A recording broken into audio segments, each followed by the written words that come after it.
La Ciudad de México está dividida en 16 alcaldías y cada una de ellas cuenta con su propia historia y sus propias características. Acompáñenos hoy en De Todo a hacer un recorrido por algunos barrios emblemáticos de la Ciudad de México.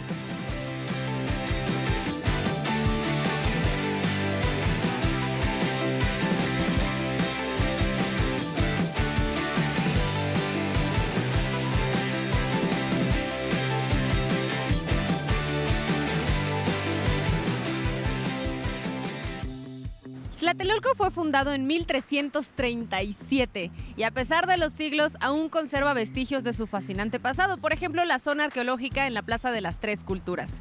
Acompáñanos a hacer un pequeño recorrido por este barrio cuyo conjunto habitacional es el más grande de México.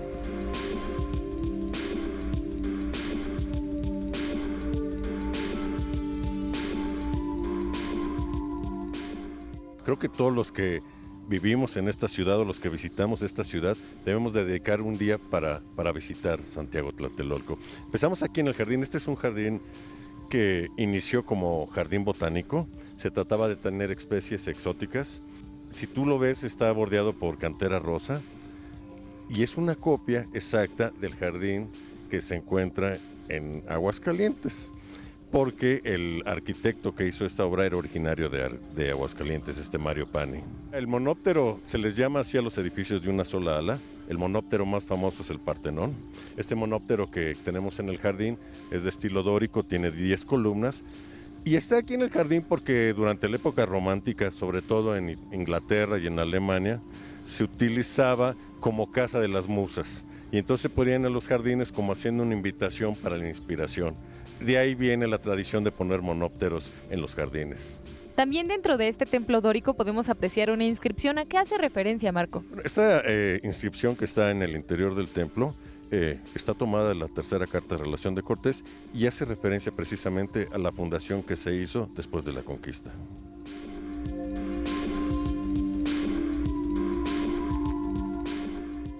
Tlatelolco también es un punto de referencia histórica muy importante para nuestra ciudad. Recordemos que cuando sucedió el terremoto de 1985, esta zona también fue fuertemente devastada.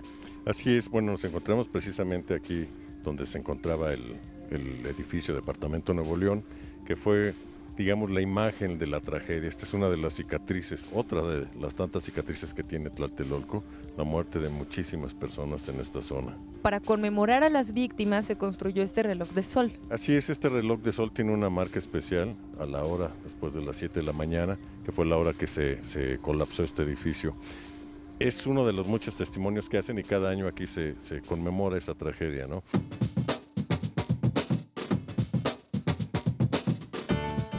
Si visitamos Tlatelolco nos podemos dar cuenta que la iglesia de Santiago Tlatelolco está construida con las mismas piedras que se encuentran en la zona arqueológica. ¿Esto por qué es, Marco?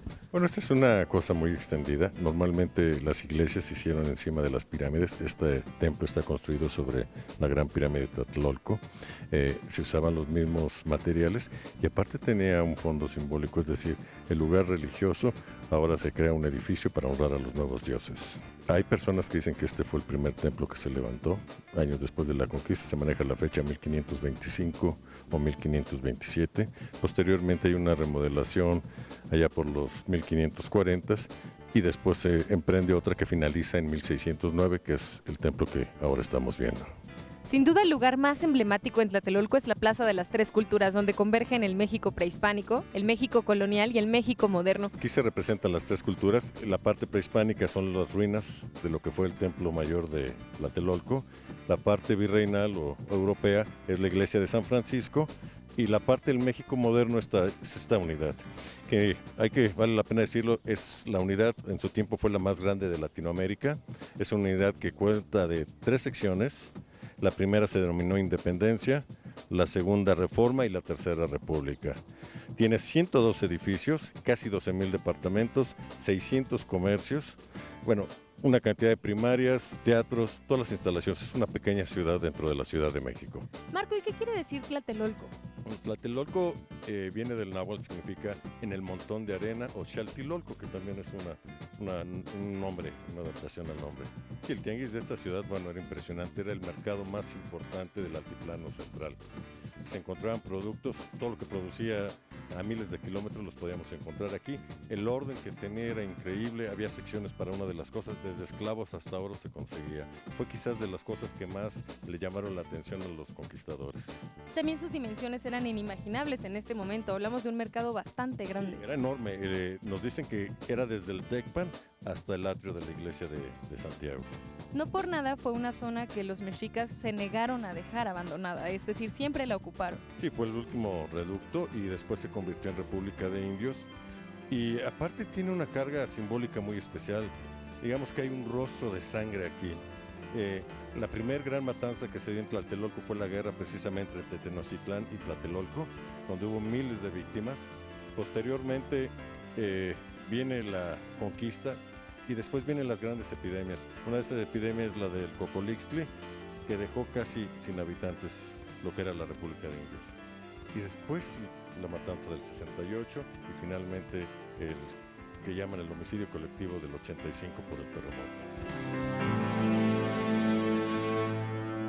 Y este hermoso jardín pertenece al ex colegio de San Buenaventura, que en realidad este inmueble ha tenido varios usos. Sí, bueno, aquí se fundó el Colegio Imperial. Hace mucho tiempo, los primeros virreyes, llegaron los franciscanos y les enseñaron un niño al virrey y le dijeron, queremos que lo examine. Y se da cuenta que el niño sabe leer y escribir perfectamente en latín, en náhuatl y en español. Y entonces el virrey se emociona y consigue la protección para este colegio, por eso es el Colegio Imperial, ¿no? Aquí se enseñaba latín, se enseñaba español y se enseñaba náhuatl. Y aparte, podemos considerar que fue la primera universidad en todo el continente, porque las materias que se enseñaban aquí respondían al canon europeo del trivium y el quadrivium. ¿Qué es el trivium y el quadrivium? Trivium quiere decir los tres caminos: gramática, retórica y dialéctica. ¿Y el quadrivium qué materias conforma? Es geometría, aritmética, música y astronomía. Martín de la Cruz era un médico tlatelolca que sabía todo el conocimiento a partir de cómo curarse con hierbas y empieza a hacer el compendio en náhuatl. Juan Badiano, que era de Xochimilco, lo pasa, lo transcribe al latín, y los tlacuilos, que eran los que hacían los códices, dibujan todas las hierbas y cómo era la manera de utilizarlas. Ese códice lo mandan a España, ya en España duró 3 siglos en la Biblioteca Real, algún médico real lo saca, da todas las vueltas que dan esos libros hermosos y acaba en la Biblioteca Vaticana. En 1990 Juan Pablo II lo regresa a México y ahora afortunadamente lo guardamos en la biblioteca del Museo de Antropología e Historia. Este convento también es muy muy importante porque aquí hubo imprenta. Si consideramos que el Tenochtitlán y Tlatelolco eran ciudades diferentes, quizás la segunda ciudad con imprenta en el continente fue Tlatelolco. Y así lo dicen los libros, tienen el pie de imprenta de Tlatelolco.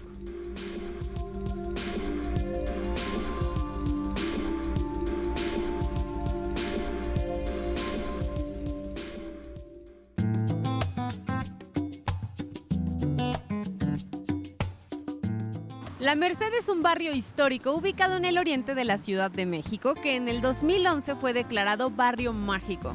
Se caracteriza por ser el centro de abasto más importante de nuestra ciudad.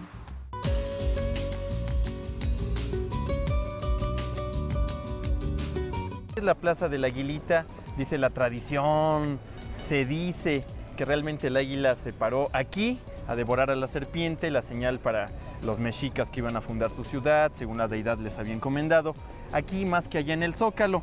Bueno, ¿dónde se paró? No se paró, es lo de menos. Lo importante es que ahora aquí está un monumento al águila en la serpiente, que es nuestro escudo nacional.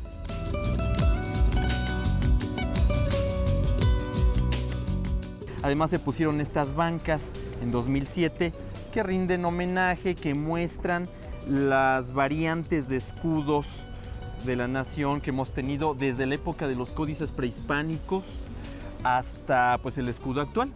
Entonces, claro, de alguna forma esta plaza ya queda como un lugar de homenaje permanente, de recuerdo al origen y a las características de nuestro escudo nacional, Plaza de la Aguilita.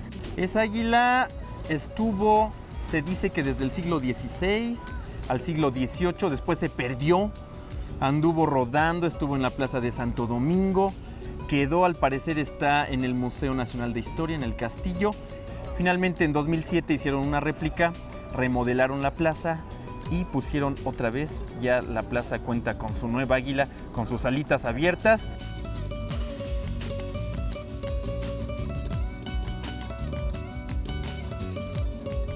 Esta es una zona netamente comercial, el barrio de la Merced. En esta plaza todavía tenemos jarcierías, los mecates, las cubetas, los mechudos, la piedra pómez, Café Bagdad, tiene como 30 años, taquitos de guisado, buen café, ahí lo tuestan, ahí lo muelen, puede uno echarse un buen cafecito, hay papelerías, en una plaza ya renovada, ya no es la plaza que imaginábamos, olvidada, mugrosa, no, ya cambió, ya está muy bien, ya pretende ser un sitio turístico con comida y con estos atractivos como los escudos que hay que venir a visitar cualquier día de la semana.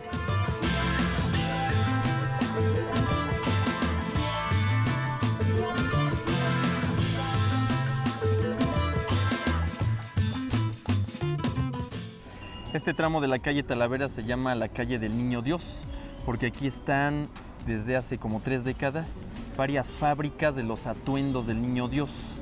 Uno pensaría que hay como 20, 30 advocaciones, el niño de Atocha, el niño de las palomitas, el niño de la misericordia, el niño doctor. Son cerca de 100 advocaciones distintas. Aquí se elaboran cientos y cientos de trajecitos, de guaraches, de todo el atuendo que se vende. Pues compran aquí personas que revenden en mercados, en tiendas por toda la Ciudad de México. Vienen de otros estados y creo que hasta de otros países. Y entonces en enero uno encuentra aquí ya un mundo de oferta, de trajes, de restauradores y un mundo de gente que se está surtiendo. Estas esculturas tienen 2 años apenas y de plano a este tramo de la calle Talavera, por toda esta tradición, ya se le llama desde hace algunos años la calle del Niño Dios, sin más ni más. Pues más o menos tenemos abiertos ya 100 años, son 4 generaciones que estamos aquí en el centro. Entonces, parece que aquí todavía todo esto era agua, se usaban las chinampas, era el gran comercio, aquí las flores, los chileros. Entonces, se empezó a dar cuenta mi tatarabuelo que se vendía muy bien la vela y que tenía una época también determinada para la venta, que es la vela de muertos. O sea, todavía tenemos hasta los nombres de esa época. En lugar de kilos se usaban libras en las velas y, por ejemplo, las gruesas todavía me piden o arrobas. Las arrobas. Sí, que son medidas de antes que no conocemos nosotros. Somos muy afortunados porque ahí nos están comprando el cirio pascual. Este es un tipo de cera y parafina, una mezcla especial de la casa que tiene mi papá ya comprobada durante muchos años. Y tiene un pabilo especial también para que le arda conforme a la vela. Entonces, si tú ves una vela que se está chorreando, que no se quema parejito, que te humea mucho, eso es un defecto. Nosotros tratamos de que nuestro pabilo se vaya acabando de acorde conforme se va quemando.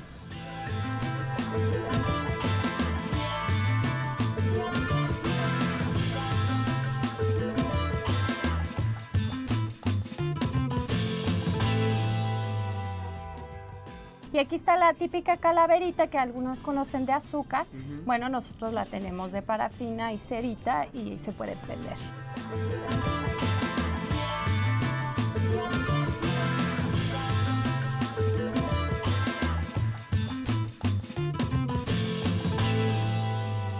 Estamos en la calle de Manzanares, otro negocio antiguo, 80 años, el Recreo de Manzanares. Fíjate que quedan como 70 pulquerías en la Ciudad de México. Y entonces en el centro pues quedan ya muy pocas. Esta es de las antiguas, de las originales que estaban en el centro. Y algo muy importante, que el pulque sigue siendo muy bueno.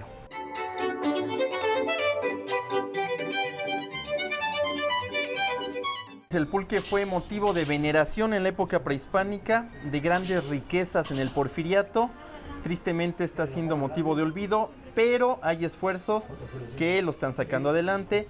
Están abriendo algunas pulquerías nuevas o restaurantes gourmet. En la época del Porfiriato, todos comían con pulque.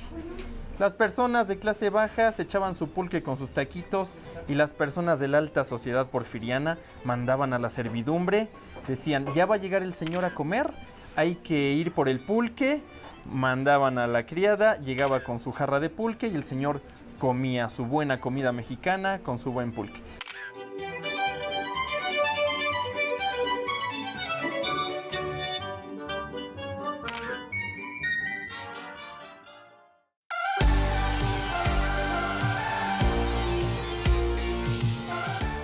Aunque la historia de la colonia Portales se remonta a aquellos tiempos en que era una hacienda ganadera, en la actualidad ha cambiado bastante, pero aún conserva algunas casas antiguas, su iglesia y su tradicional mercado. Vivir en un barrio con vida tradicional de barrio tiene muchas ventajas, es algo maravilloso y único por sus tradiciones y su historia.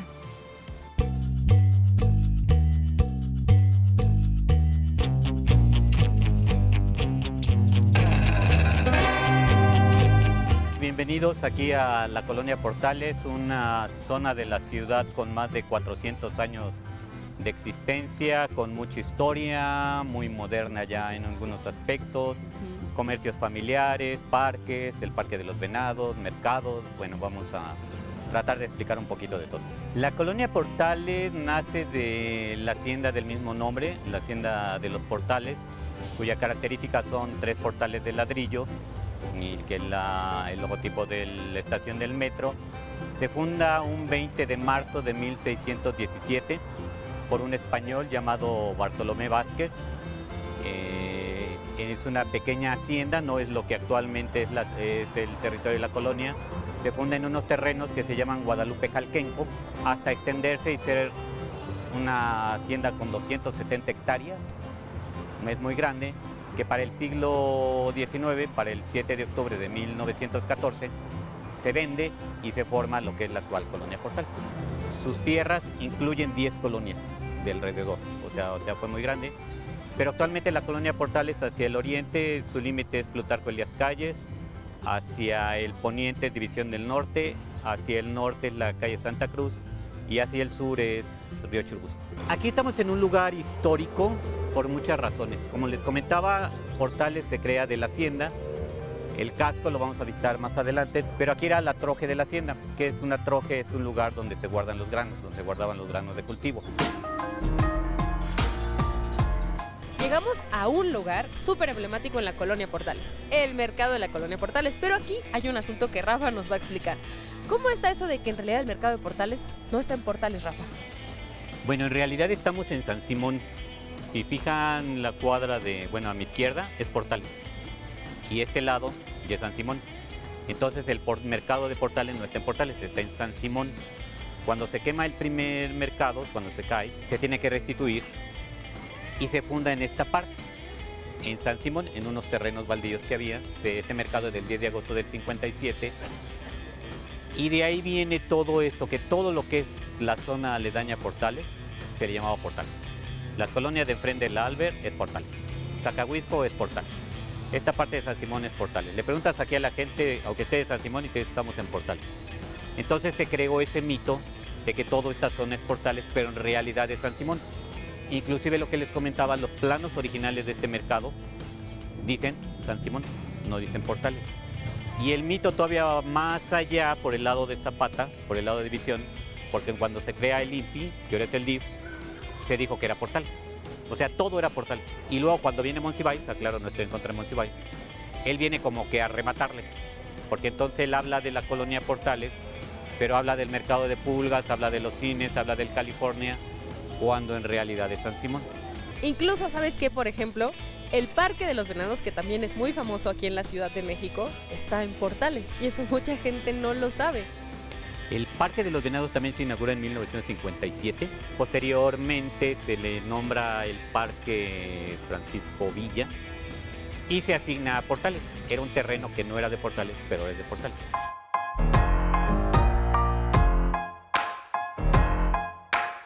Estamos justamente donde estaba el casco de la hacienda, donde se encontraban los famosos portales, que los tenemos acá atrás, y donde se encontró originalmente, donde se realizó el primer mercado y la escuela Carlos Acarrillo.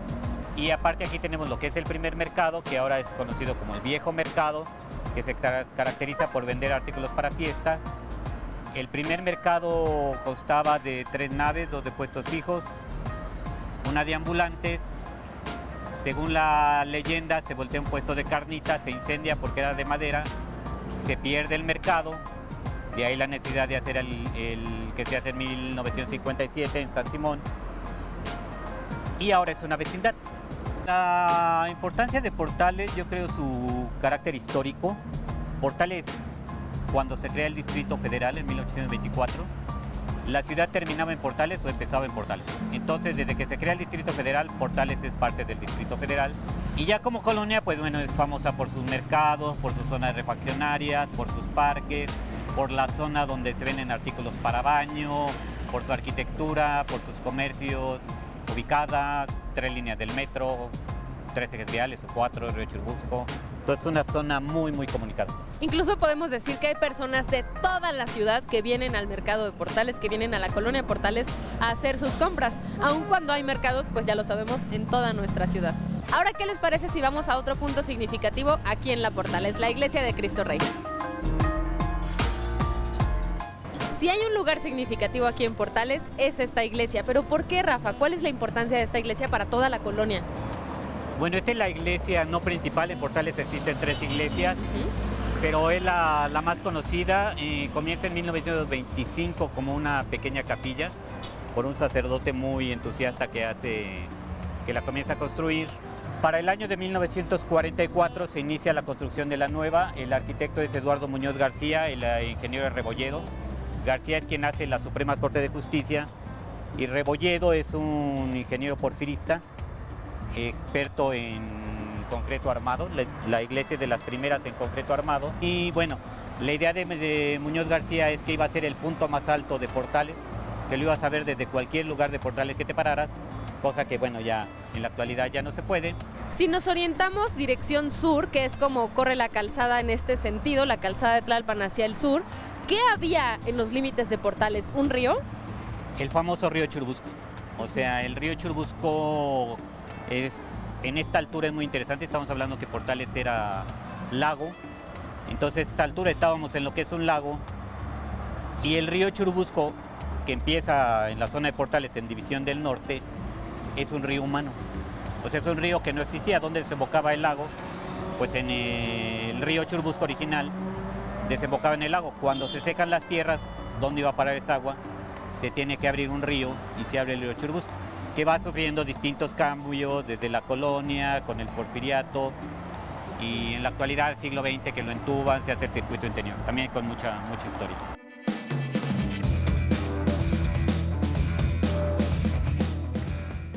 En la Ciudad de México se ubican 139 pueblos y 58 barrios originarios. Visitarlos es conocer la riqueza histórica y cultural de nuestra ciudad. Recuerden que pueden escuchar de todo en Radio IPN en el 95.7 de FM. Nos vemos la próxima.